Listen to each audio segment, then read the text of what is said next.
What's up, everyone? Welcome back to another episode of the Waste World Podcast. I'm your host, Gage Edwards, and today we have another episode of the Waste360 40 Under 40 Spotlights that we're doing. Today, I am joined by Hassan Murad, CEO and co-founder of Intuitive AI, a 2026 Waste360 40 Under 40 honoree, of course, and this year's recipient of the Waste360 Innovator Award.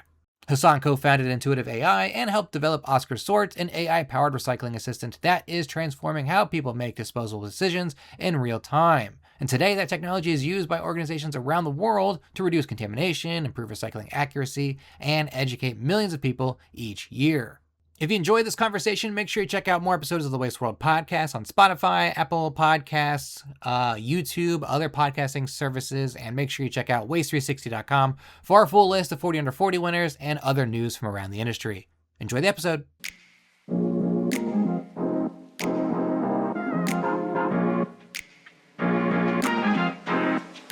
All right, joining me today is Hassan. Hassan, congratulations on being named a Waste360 40 Under 40 honoree and this year's Innovator Award recipients. I'd like to start off by asking you, what was your reaction to winning this award? What does this mean to you? Just let's start there with some of your thoughts.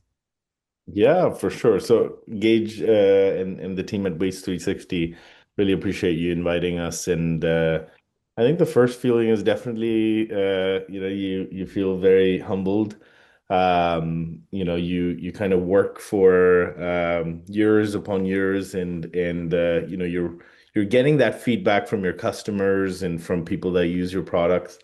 But being recognized in the industry, I think, is something that you pause for a couple minutes and go like, all right, let's take this in and make sure the whole team recognizes the recognition as well as the work everybody's doing. So it's always a good reminder we're heading in the right direction, and yeah. Everyone has that kind of same response. They're like, oh, it really, it's for the team. We all recognize that I won the award, but yes, but we all got there. Just, take a little bit, be like, yeah, I did some good work on Yeah, this one. I I I think I've personally, or maybe the way that I grew up, there have been moments where you've kind of felt this is mine and this Yeah. is and all that, and I think you've always felt there's bad karma that goes around with that. And so we try to I've personally, and my co-founder Vivek, we've tried to stay away from that. Just walk even on earth, or every single day as being very, very careful and being grateful. So that's our philosophy. And really it is again 10 years being in the industry, innovating. We started when AI was not even the buzzword or was hmm the coolest thing anymore, or at that time. And yeah, it takes a team. It takes the vision as well for everybody to be dedicated. So, as far as we'd love to take all the credit, but I think when you see the reality of how long it has taken, it's definitely not just us. Yeah. And that's a good way to look at it too. And that's probably the better way to look at it than what I was framing a second ago. And then this show is always a bit about it takes all of us because that's we have all these different conversations with everyone doing such cool things in the industry. And that kind of is the theme that branches together all these episodes. We don't do this alone. We're not here doing this alone. It takes everyone. 100%. And I'd like to kind of go back because you brought up your upbringing a little bit, and I'd like to just pivot there. Um, been working on trying to solve waste challenges for long before Intuitive. Give me kind of an understanding of what your upbringing was and how that shaped your perspective on waste and what inspired you to build Oscar Sword.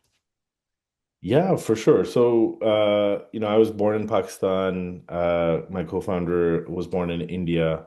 My wife is from China, and I think just generally all of us have seen how waste can be devastating for people, and how people eventually live in sort of these massive landfills or close to it, and then have to pick off from it to survive. The fumes that come out of it become another health problem in itself. And not to mention sort of the environmental disaster. So I think it's just very, very personal, is what you feel. Both of us had the stark contrast, Vivek and myself, because we were born in our countries but had immigrated to Dubai and then eventually did our robotics in Canada. So we got to sort of see the different pictures and stages of how countries were going through their waste management capture journey. And so I think it just made us really, really aware of how what was happening with this whole waste management world and where the materials were eventually flowing. And really, it was something that both of us decided that, once we graduated, kind of worked on drones, submarines, self-driving cars, tinkered around with it, got to be a fly on the wall in Elon's team. Got to work on the Falcon Wing doors for a little bit and things like that at Tesla. And really, I think we both said, okay, if we're going to dedicate a couple of years, um, what is a problem that's worth solving? That we really get excited and spend the rest of our lives doing. And so I think that we both came to the conclusion that waste is a massive problem that needs solving. And our backgrounds were AI and robotics, and said, okay, let's we don't have a business model, we don't have a product, we don't have any experience in the industry, but let's dive in because the industry definitely needs it. Yeah, needs a little a kick in the rear, right? Like, we got to do something with this new technology. We can use this anywhere. Yeah, a fresh perspective. A fresh Right. perspective was definitely needed and is needed. We obviously started 2016, 17, and now obviously every industry is talking about AI, AI, applying here, applying there. And so it's really, really good to see us jumping in well before sort of this new wave that has happened and which has really been an amazing tailwind. Yeah. Well, let's talk about people. Let's talk about intuitive AI. And if people aren't familiar with it, what is Oscar sorts? What is that problem we're trying to solve with traditional recycling education and what's being addressed there? I have seen Oscar sort out in the wild. I've seen it at trade shows. It's very cool to use. It's very cool to see. So I hope that everybody gets a chance to do that. But kind of give our listeners what it is. Yeah, for sure. So Oscar Sword is an AI assistant, right? And so the whole purpose of this is you typically look at a public facing bin in a mall, airport, university, even a corporate campus.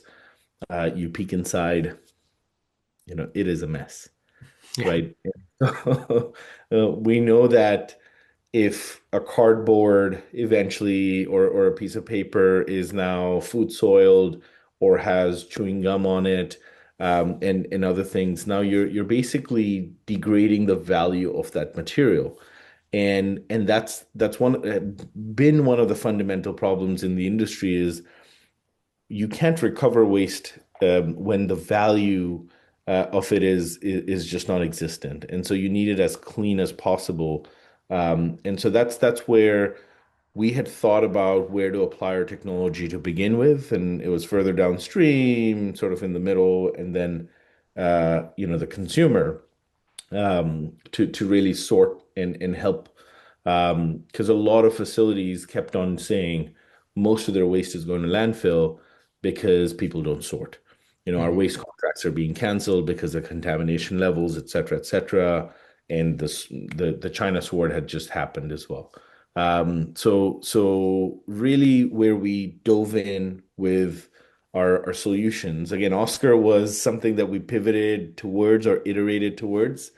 But initially, we were building a bin that sorted for people. And so you'd walk up, you'd throw the item into that one opening, and it would sort. Um, and we started noticing that it made people dumber. And Which that's we don't need. I mean, some people are already pretty stupid out there, right? we try our best, but it's confusing when there's like 9,000 different recycling rules and it changes. From a commercial side, everybody negotiates their own commercial waste contracts. And so every building is different. And so that's sort of the problem that we were dealing with is how do you make sure large facilities like airports and malls can have their materials sent straight to a recycling facility, a composting facility, or be that advanced so that they would have batteries being taken out, chopsticks being taken out, reuse being taken out. Um, and so fundamentally what we wanted to introduce is how can we provide the facility with data so that they understand what is happening and the auditing process is a lot faster with AI. And then is the second part of how do you get people to sort? And so we experimented by applying behavioral science and AI to say, if a person's walking up to a bin, can we pick up what they have in their hand extremely quickly, almost even faster than a conveyor belt moving downstream, and then nudge their behavior, right? On the conveyor belts down at the MRF, it's easy. You just have to pick it up, and you have your robot that can guide, right? Everything's very, very controlled. Here, you have to pick up that material, detect it, figure it out, understand all the rules, and then nudge and change the person's behavior before they deposit anything. So that's fundamentally what we started approaching because we started seeing, people would love to engage with a trash talking bin. Mhm. And so that's a little bit about Oscar Sort. We create technology that penetrates throughout the entire waste chain, right? So Sort gets a lot of attention and a lot of love for the right reasons. And there are technologies like Oscar Pixel that go into kitchens, labs, dumpsters, trucks, and then move further down into the MRFs, so that you have sort of complete visibility. Yeah. Yeah, I when I first saw it, it was at Sustainable Brands 24, I believe it was. And you were there. I listened to you speak, and I that was the first time I really got like to check out what Oscar sort was. And before we get into some of the percentages of everything, what Mhm. you talked about not necessarily shaming customers for getting it wrong, but like maybe giving them a frowny face when they just put something in the wrong place, or maybe like even gamified or just surveys with people on the screens and stuff. Can you talk about a little bit about that? Like I thought that was a unique approach. Yeah. So when you're changing people's behavior, you have to earn their attention, Hmm. right? And especially when it's at the garbage bin, right? You have your waste item and you're rushing towards the garbage bin and you just want to get out. Um, so that's what we call the intersection where we can capture people's attention, but we've got to earn it. Because traditionally the industry has tried to create signage that is like, hey, quick and easy, try to move along, and it's been completely ignored, or just hasn't worked. And then this has to capture people's attention, imagination, curiosity, and then start the journey. So, right now, if you spot an Oscar, you kind of start off by looking at the eyes, right? Oscar's kind of looking left, looking right. And so that gets people very, very curious, right? Like, what is this thing? And why is it sitting on top of a garbage bin? And so then people approach it, right? Because they see it moving around and it's doing things and it's singing songs and it's sort of kind of moving about in an emoji style. So it's doing that. You walk up, it greets you, and then it tries to nudge you towards where the object goes. Whether you show it or not, it's trying to really guide you towards that experience. But there's got to be a carrot and stick when you change and try to change people's behavior, especially at the mass level. And so when people put it in the right bin, we have an entire reward system built out where we either pat people on the back by saying good job and Oscar cheers for them. And then there's advanced rewards, giveaways, discounts, things like that, push towards reuse to reduce waste. But then the other side is if people throw it in the wrong bin, Oscar has the ability to detect that and get grouchy. So that's the part where it's pretty amazing to see that if more than one person is at the bin and Oscar grouches at them, more than likely I can guarantee you that they will peek inside the bin, they will grab the item, and they will take it out and sort it again. Um, and that's very, very interesting because nobody wants to be grouched at. And I think at the Sustainable Brands Conference, I was showing sort of visual proof of people actually taking items out at this massive airport. Yeah, I think that's really interesting when it comes to human behavior because like yeah, I don't want anyone to be upset with me ever, but to think that a robot is judging me for the rest of the day, that's gonna stick with me. It will. It definitely will. There also something to say that like if we offered Taylor Swift tickets like a giveaway for recycling, we'd have like 100% rates on everybody. Like as a percentage, you could win Taylor Swift tickets. Okay, yeah, you got it. I think that's that sort of carrot part that Mhm. is so effective because any facility that we go into, we work with not only their sustainability teams, but also for most of them, we start working with their marketing teams, their sponsorships teams, right? And that's where they realize that, okay, how do I bring the person back, Mhm. right? Yes, I'm winning on waste and sustainability, but how do I also, take this attention that we've captured, and how can I improve my revenue, right? And so that's been sort of the biggest, most powerful business case for anybody to deploy and have a win-win-win is sustainability is not a charity anymore, right? Recycling does not like, at least Oscars does not matter if the material volatility is going up and down, right? Or regulations are being cut and other things are happening. Well, it can still continue because the sponsorships team want to capture and be on the screens or have brands be on the screen. So it's a little bit of a win-win on both sides, which is something that I really advise to other sustainability or impact forward founders is there's definitely an ROI, there's definitely a business case in what you're trying to provide and really, really kind of look into to figuring that out for your technology. Yeah, I mean, I'm just thinking as a consumer myself, because obviously I'm a big consumer, as you can tell. If I went to like a baseball game and I recycled and Oscar Sort was like, here's 20% off or 10% off your next ticket for like a next week game or something, I'd be back in that stadium doing it again. Or if I Right? recycle a Coke bottle and they're like, here's a 25% off at our merch store, or here's a half off another Coke bottle, I'm buying another one. Exactly. There's about, a 5x return that people get, from a media value perspective when they're assessing an Oscars technology, right? The spend that they're doing on other channels versus this and the engagement that they get is pretty insane to see. And, one thing that I love sharing is, last year we had about 200 million people engage at the Oscar, right? That is 5x the population of Canada and almost the close to the population of the US. This year we're approaching 500 million interactions.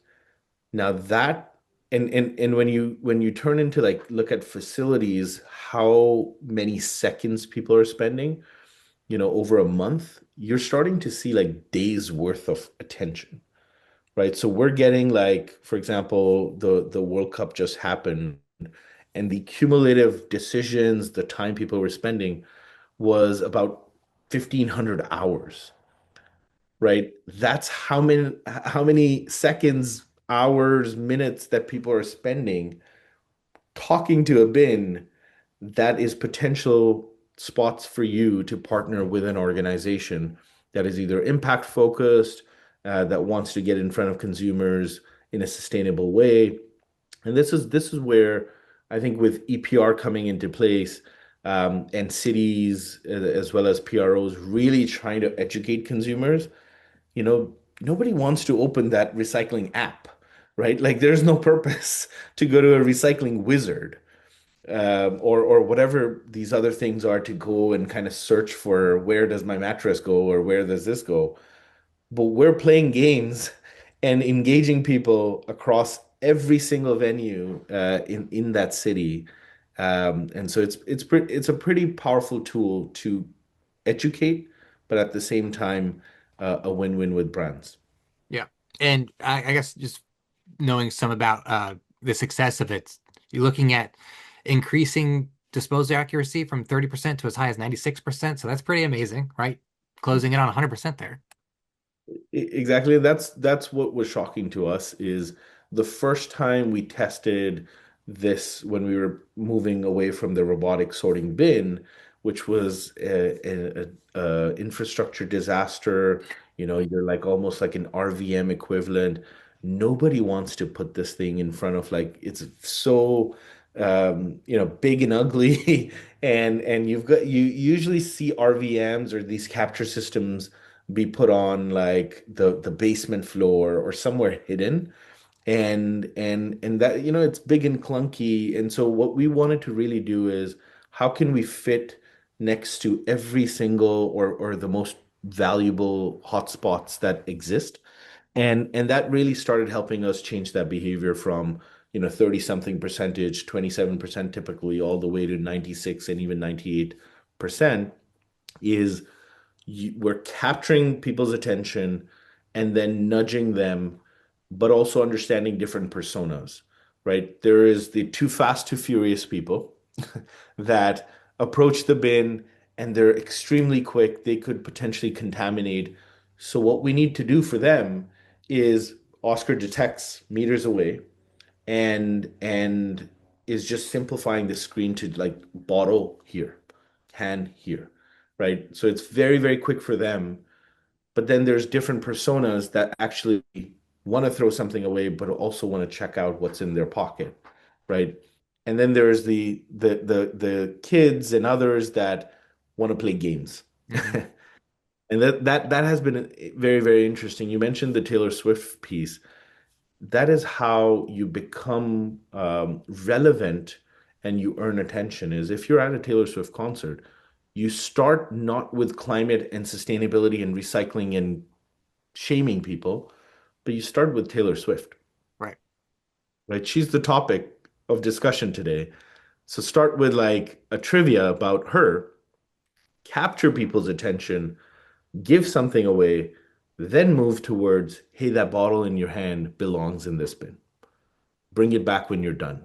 The cups are reusable, and so that's, I think, has been one of the biggest failures in waste management or sustainability or climate communication is we're either too intense with like data, or we are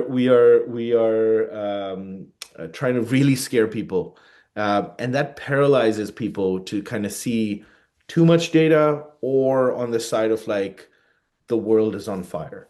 Yeah. And yeah. Yeah, and I think Oscar makes it pretty simple too, because again, like you're saying, there's a lot of choice paralysis already, and then now Mhm.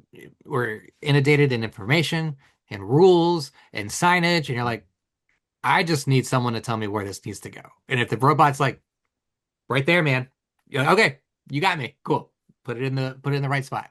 I think that works every time. It works on me at least. I know some people out there still messing it up for the rest of us, but it gets me going. Yeah, and I think that is the whole point of this is, how could we start igniting conversations at the dinner table or other summaries when people are like, oh, I was at the World Cup and I took a selfie with the trash talking bin, and then it gave me, this soccer ball because I submitted this competition or this or that, right? I think that is what is the way to go with educating about recycling, sustainability, and having people care is also at the same time, can we earn their attention? Can we earn their trust?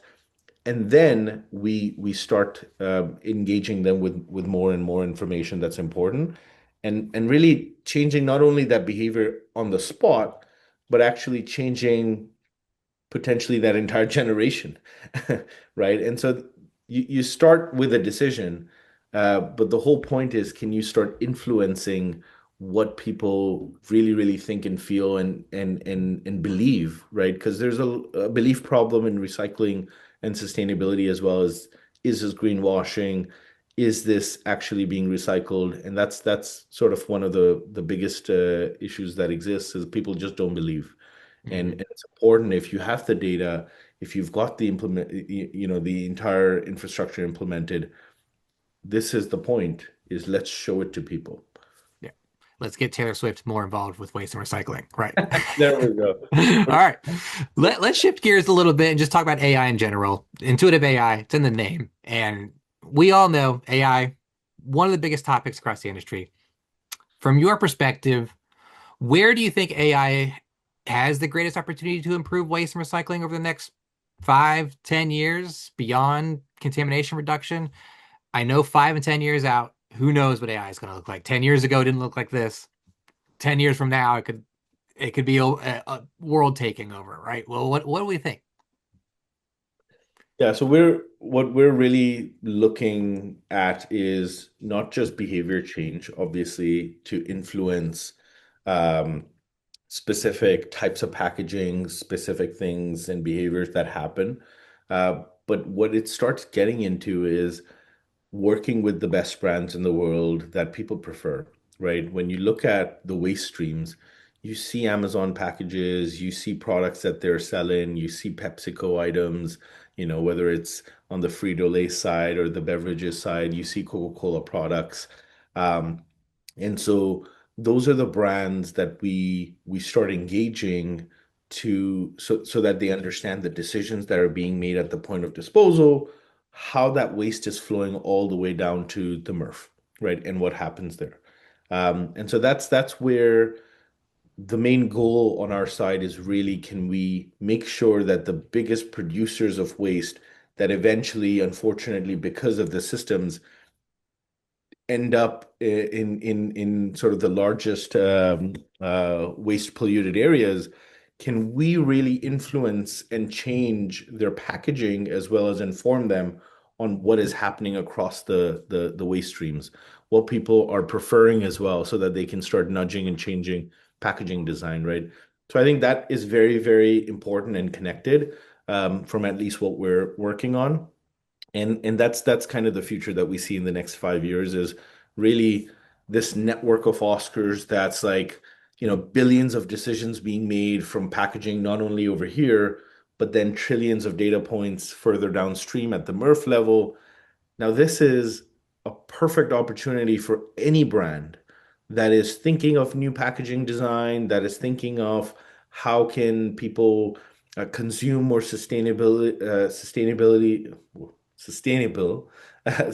consumption could be done, as well as for governments and PROs and EPR programs to really communicate, right? So this is the platform that we're creating that really maps that entire city, the entire region, the entire country.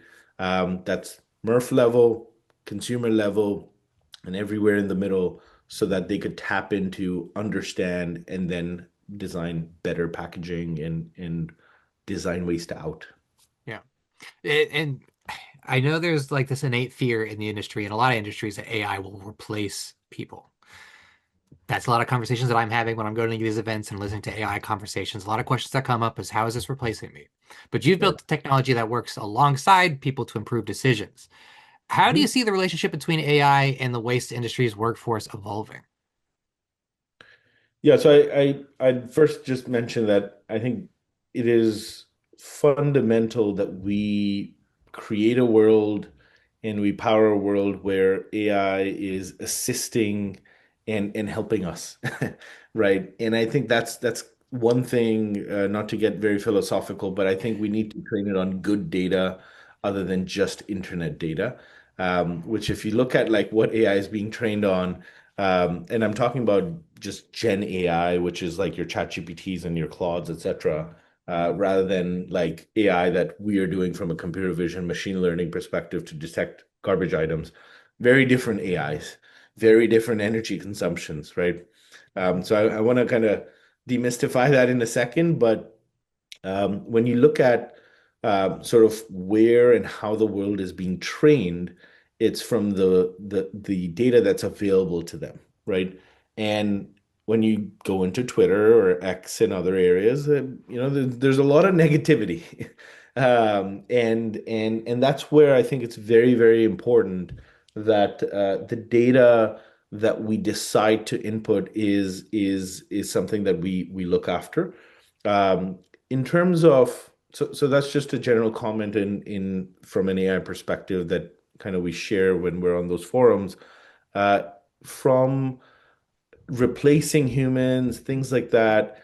I think what is very important is we create a world where AI is accelerating our standards, right? Is accelerating our learning, is accelerating everything else that aids us. And I think that's something that is so fundamental. And I think Elon was on a interview which was all over the place recently as well, sharing how AI is going to really, really get into and enable an age of abundance, 10, 15 years, et cetera, et cetera. I think in this transition period, there's a couple of things that I would mention and I would advise to a lot of people. First, um, really, really, really dive into AI. Don't lean out because I'm seeing a lot of sustainability professionals kind of be like, I've banned AI, and I'm like, why? Oh, I heard about the energy consumption and this and that, and so I'm just banning this. And I'm happily debating and understanding this point of view because it was the very first time I've heard it. But then that started to pop out across the table that I was sitting at. Um, and it was interesting to see sort of the double-sided of this is like I've banned it at work, but of course I use it personally. Yeah. But There's no ethics crossing the line if I use it personally, right? and so I think this dual nature of like, sustainability side is trying to really grasp with this from a professional level and like data sharing, privacy, etc. But then of course I will use it when I need to ask about the mosquito bite or a bite that's on my kid's hand, right? It's like, okay, that time so I think that's very important for people to lean in, experience the tools, understand it, use it responsibly. You don't need to be burning tokens like people, certain developers are doing, and they've got their own things to sort of respond to. But I think that's where people, their small consumption and their learning is important because we're going through this transition period. And I think if people don't hop on, I think they will be left out very, very quickly. And so that's the unfortunate blunt uh, truth, which is very important for people to understand is lean in, don't lean out of it. If you're on the edge, that's fine too, lean in, edge, lean in, etc. But don't for God's sake at this transition period, set yourself up for failure by completely leaning out or opting out.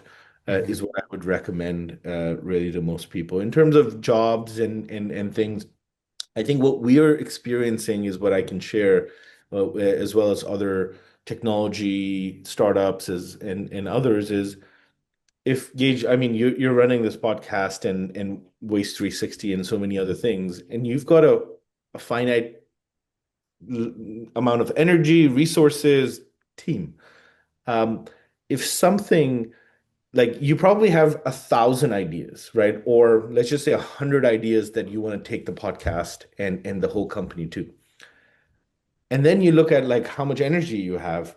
So you're like, cool, let's pick the top three, Hmm. right? You roadmap the top three, five, 10, whatever it is for the year, but you have the 90 left, right? So you're not able to experiment and run A/B tests on the 90 others. So I think that's the ability that we are seeing at our company is, the 10 that we were road mapping have now become 30. And we're able to do more per person because, a lot of the monotonous stuff or even stuff that you were needing judgment on is something that you're getting assistance. And I think that has been pretty amazing to see is people that are using AI agents and other things are not operating less, they're operating more.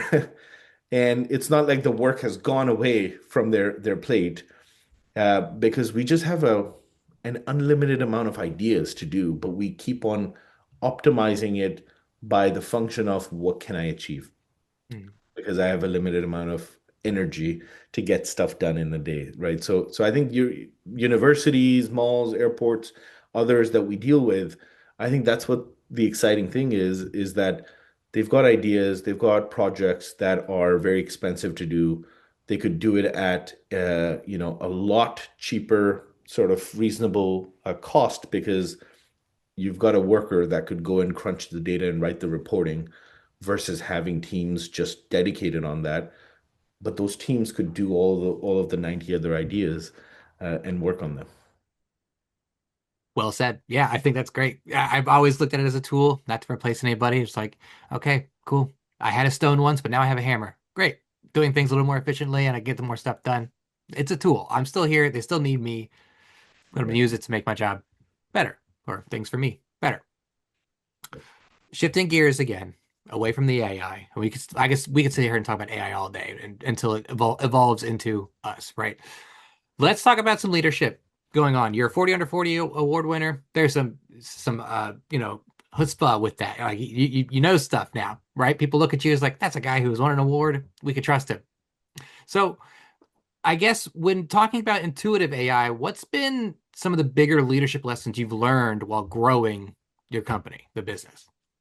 So the biggest, I think, thing that we've learned that I would advise everybody is staying obsessed with the problem and not your solutions. Because I think that is something that happens quite a bit is, you work on something for months to years, and you go out to the market and somebody says your baby's ugly, and now you're like, no, that's not Not the my case. baby. Not my baby. Your baby's ugly. And so it's very, very important in business, in your journey to really understand that, okay, what is the problem I'm trying to solve? And things are like even with AI, it is a tool for you to really take things to the next level, right? And it does not solve the problem of you thinking about a problem to solve and solving it in the best way possible, right? You have to still do that. You have to still critically think. You have to still go through the process. Yes, it can make your research a little bit better, but you still have to verify. You still have to do every single thing that involves in understanding the problem, being obsessed with it, caring about the problem before you dive into a solution. And if your solution does not work out and the market signals are something else, you've got to pivot, you've got to iterate, you've got to change. And I think that's where a lot of people they've built businesses, and even though certain businesses, the revenues are starting to decrease, rather than thinking of it from a first principles perspective or foundational perspective of, all right, if I reimagine this, what would it be? They try to really tape that up and be like, no, no, no, we've invested way too much and we've got to save this entire thing. There's a company, I believe their name is oh my gosh, I'm blanking out on it. as of this second. They create chatbots for large corporations, and so their minimum sort of ticket size or contract size was about $100,000 plus. And AI came in, and one of the biggest things that they were seeing from a competition side was that a lot of small businesses wanted to access their services, and medium-sized businesses, but they could not provide or move down from this like we are this. And so they created an AI company, again, acquired and created this sort of new entity that was a completely new thing, right? And it was almost cannibalizing in some ways because it was the opposite of what this business was, right? This business, corporate, supposed to be like this, and they went the other route completely because of the concerns that they were getting of like, look, this is only for, enterprise, blah, blah, blah, blah. And they went the absolute opposite route to reduce the ticket size, start with like a trial, start with this, start with that. So I think the adoption, like for them to go to $100 million of revenue, I think that was done in about 5 to 6 months. Right? It was a rapid journey to get to 100 million revenue in a very, very short period of time, just because of that they understood the problem, and their main solution had stagnated, but they were obsessed with it. And it was important to kind of go back to the drawing board and be like, look, we started this to help everybody. And so it's important to kind of cannibalize in a way, but in a very strategic way. Hmm. Well said. Hopefully, people take that advice and have their own intuitive AI one day. All right. Partner with us. Yes, that too. Many of our 40 under 40 winners are inspiring the next generation of industry leaders.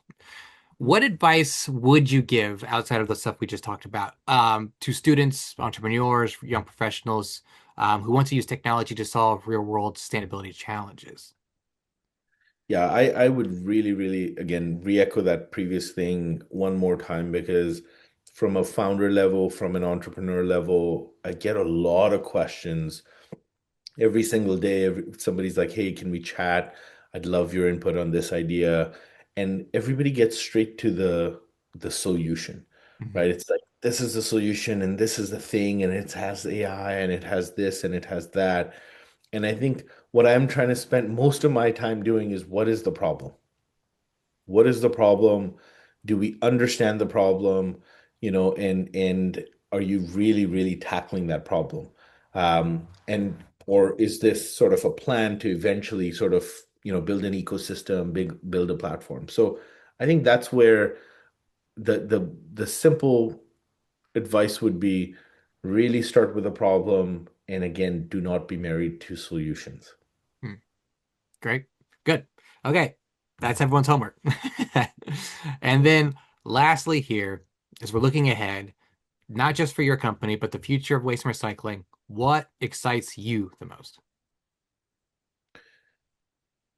Yeah, I think what's exciting me is when I see hundreds and millions of people engage at the Oscar, and then when they take that step to reach out to us and say, this made my day, you know, can you send me, do you have merch? Do you have this? Do you have that? We have a feedback thing when the second people engage or they win a prize or we put them in a raffle, there's a little feedback thing that we take out and we always ask, hey, how did we do? Right? Did you enjoy the moment? And it is heartwarming waking up every single day and seeing thousands of these responses of like people giving straight feedback, right? And it's straight from the customer, straight or consumer, and they're like, this is really confusing, or that, and which we get to work on, or they're just like most of them are. I loved when it told me to put back my phone back in my pocket when I was trying to trick it. I loved this game and, where can I find merch and where can I do this? And, I saw it at Cal Academy of Sciences and then I saw it at Exploratorium. Then I saw it on my way home from LaGuardia Airport, and it's like this is people telling us how this is changing them, and there was this family that was talking about that, her kid engaged with Oscars at these different areas and could not stop talking about it, even at the dinner table. And could I get something from you guys? Could I buy something that I can give her for Christmas that reminds her of Oscar? And I was like, this is starting to change people. And that's what's very, very exciting is that we have built something that makes people feel something, right? When they're about to throw an object out, nobody feels anything, right? You walk up, you've got that product in your hand, which you enjoyed, and then there's no feeling attached to throwing it away. And that is shifting with Oscar, with the technologies that we're building, is we're really trying to connect all the infrastructure with how do we make you feel that this is actually working. This is what we're heading towards, and I think that's starting to work and that's starting to ignite, and being across 5 continents, 20 plus countries, uh, 500 million interactions coming up in this year and 200 million last year. Again, I think is is heartwarming and exciting, but just like the award, you take that in and then you put your head down and keep moving. Excellent. Well, Hassan, I'm excited for all your success. And again, I think it's a cool product. Every time I've seen it, I'm like, wow, this is it's fun. It's fun to see it like at a show, like being explained to me, and then seeing it in action out. And because I travel a lot, so I see it at airports. So I think it's really cool. So for anyone who wants to find out more about intuitive AI or Oscar Sort or yourself, where can they reach out? Where can they find you? Yeah, I mean, I think the best place is either on our Instagram, so Instagram search Intuitive AI, or our LinkedIn, or just go traditionally to our website. But I think our Instagram is pretty cool. There's a lot of amazing, exciting moments we try to share, whether it's from the FIFA World Cup or the World Economic Forum, and from other events that are happening. And so, Instagram would be the first best place to go and learn and go from there. Do you ever take that video that it records of like shame files and like, look at this person not recycling correctly and throw it up on Instagram? Good idea. Maybe I'll recommend to the marketing team. Cool. Well, Hassan, Shame. thank you so much for joining me. No, appreciate you having us on, Gage, and appreciate the award.